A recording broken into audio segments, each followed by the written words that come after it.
One of the hardest things to play as a DB is a receiver who lines tight to the core.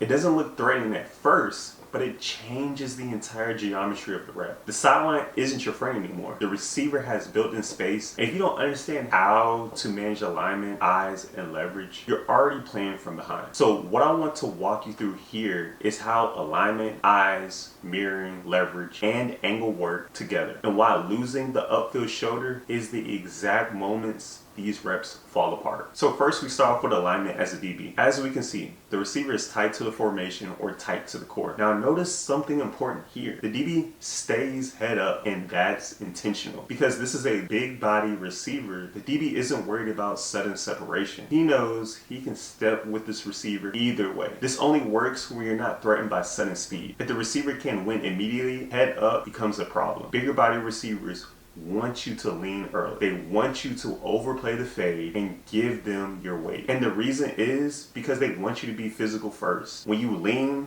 reach, initiate contact, you're giving them something to use against you. Now they can aggressively use their hands, they can swipe, they can clamp, and they can rip through your leverage. Instead of you controlling the contact, the receiver is controlling you. That's why bigger body receivers enjoy aggressive DBs at the line. By staying head up, the DB keeps himself square and forces the receiver to clear first. Even though there's built-in space for the fade, the DB trusts his eyes and his feet enough to stay neutral and match the release instead of guessing. Now, once the ball is snapped, watch what happens. He's not jumping the release. He's not panicking. He's mirroring the receiver. And the reason mirroring works here is because his eyes are disciplined. If your eyes are on the receiver's head, you're going to get moved. Watch the head. It fakes outside, then it comes back inside. Now watch the shoulders. They give you a fake one way, then change again. Here's the problem. Your eyes communicate to your brain, and your brain tells your body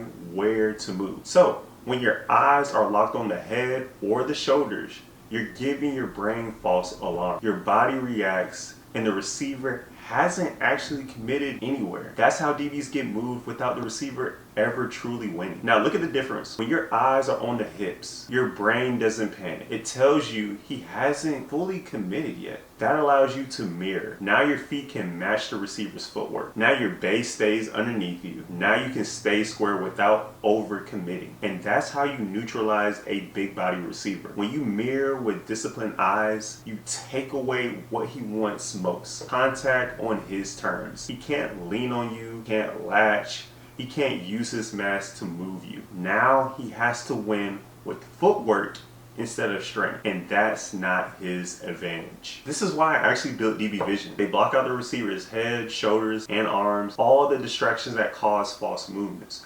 When you wear them, you're forced to lock your eyes onto the receiver's hips, and the hips never lie. Once your eyes stay disciplined, everything else lines up. Your feet stay square longer, you don't open up the gate early, and your hands show up on time instead of lunging or guessing. It creates a chain reaction. Eyes lead the feet, feet control the base, hands disrupt the route. That's how you control the first 5 yards instead of reacting to them. Now, this doesn't mean you sit and mirror forever.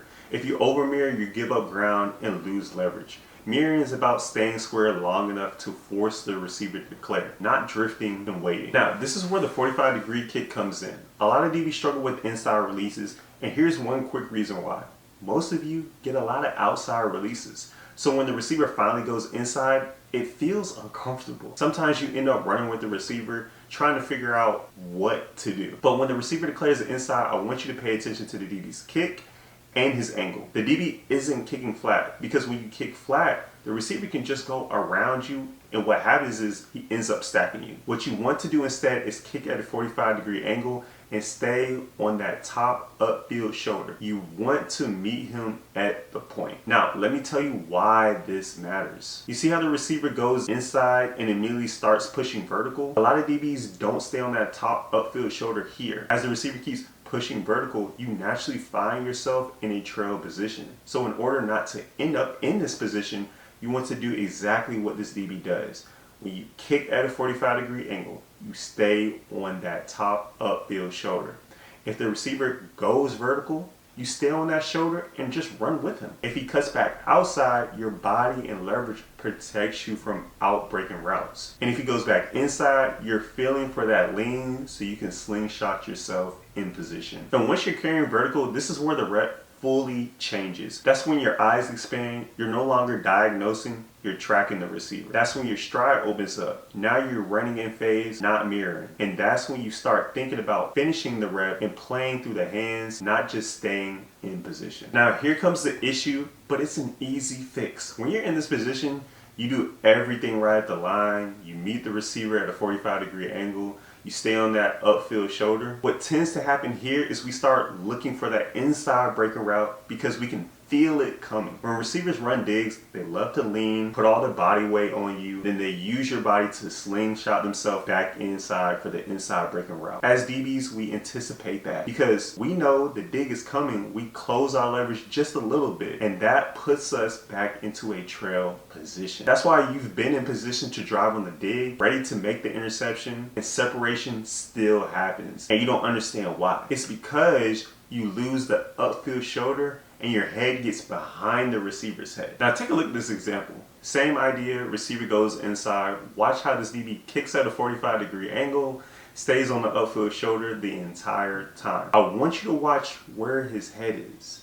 His head stays in front of the receiver's head the entire rep. He never loses separation, even when the receiver steps on his foot. As a DB, staying on that upfield shoulder and keeping your head in front is the missing piece that allows you to make the play. Every part of this rep is control. Control your eyes, control your leverage, control your space. And the receiver has to play on your terms. Shout out to Christian, number 0 from the Patriots. If you haven't watched my content, it's not hard to see who some of my favorite DBs are, and he's definitely one of them this season.